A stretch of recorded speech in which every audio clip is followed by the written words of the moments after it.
você, para o Denilson e também para o Emerson Leão, é o Rio de Janeiro no olho desse furacão, né? Ontem as ruas do centro pareciam um estádio, parecia um Maracanã. Torcedores do Fluminense de um lado, da Portuguesa de outro, torcedores do Flamengo também, movimentou muito o Rio de Janeiro esse julgamento. E ele não terminou ainda. O Fluminense saiu vencedor ontem, dia 27. Devemos ter mais um capítulo, será o recurso da Portuguesa, e o time paulista disse que pode recorrer à justiça comum para permanecer na Série A. Isso teve repercussão no mundo inteiro. Na Argentina, no Diário Olé, disse que esse acesso do Fluminense foi um acesso de escritório e que esse episódio chega ao ridículo. Quem acompanhou tudo e traz a reportagem pra gente é o Sandro Gama.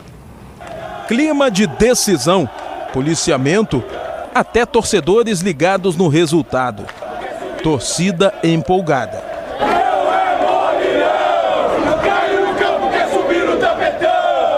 Foi dessa maneira que torcedores de Fluminense e Portuguesa acompanharam o julgamento no Superior Tribunal de Justiça Desportiva. A Portuguesa, representada por 2 advogados, um deles do Flamengo, queria provar que não agiu de má fé ao colocar Everton em campo na partida contra o Grêmio pela última rodada do Brasileirão. Mas eles não convenceram o tribunal.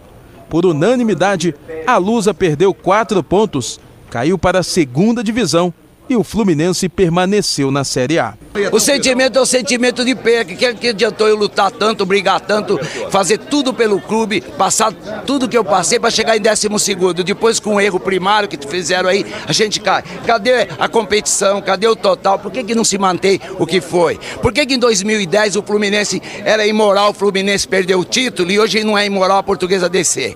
Eu quero saber, não são 2 pesos e 2 medidas? Uma derrota da Lusa que tinha conquistado em campo o direito de permanecer na 1ª divisão. A tristeza do torcedor da Portuguesa contrastava com a alegria dos tricolores.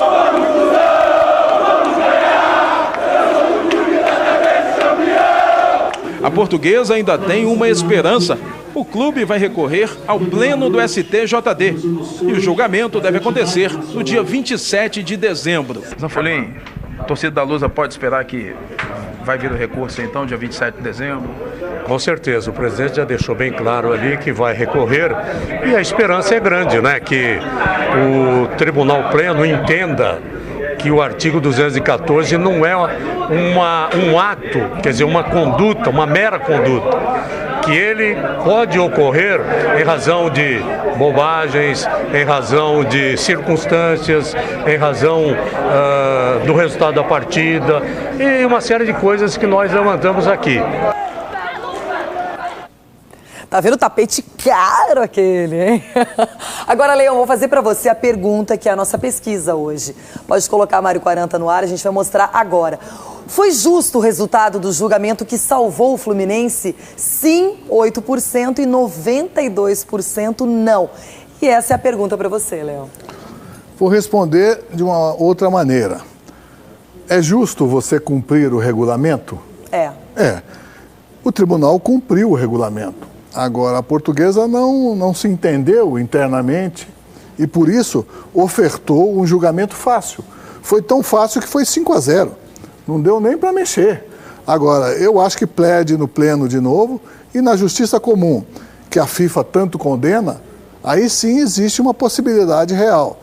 Agora, não deve ser essa pergunta, me desculpe, mas eu acho que o Fluminense não tem nada a ver com isso.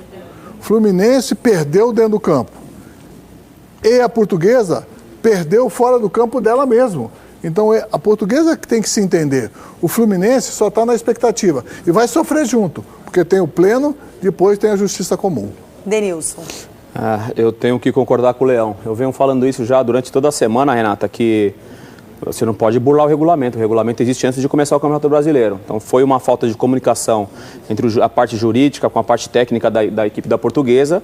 Eles não conseguiram reunir as provas suficientes para provar para a torcida do Fluminense, para o STJD, que eles não cometeram nenhum erro. Como não conseguiram provar, estão pagando o pato. E, Renata, deixa eu estender um pouquinho mais a minha resposta. Eu estou falando com a realidade, não com o coração. Eu trabalhei 2 vezes na Portuguesa. Foi excelente, maravilhoso trabalhar lá. Então, eu fico chateado, porque tudo que acontece com a Portuguesa. Tá mais ou menos como tudo que acontece com o São Caetano. Então é o seguinte, eu torço pelos dois. Você vê que eu tô mal de torcida, porque eles vão rebaixando. Mas eu não vou deixar de dizer que eu fico satisfeito quando a Portuguesa ganha, quando o São Caetano ganha, porque eu sei que os meninos que estão lá trabalham sério. Os meninos, como eu disse, são os atletas, os funcionários e tal. E acontece isso aconteceu por um descuido, sei lá, interno ou algum problema extra. O Fluminense e o tribunal não tem nada de ver com isso. Um julgou 5-0, não dá recurso, só no pleno. Agora, a Portuguesa, você liga o rádio aqui em São Paulo, a Portuguesa, um falando que falou no telefone para o outro que não falou para o presidente. E aí? Que culpa tem o tribunal? Eles realmente não se entenderam e uma bagunça que causou uma queda para a Série B, pelo menos por enquanto. Agora é o seguinte, o mercado da bola também está começando a se movimentar e agora as notícias são do São Paulo. Ídolos de 93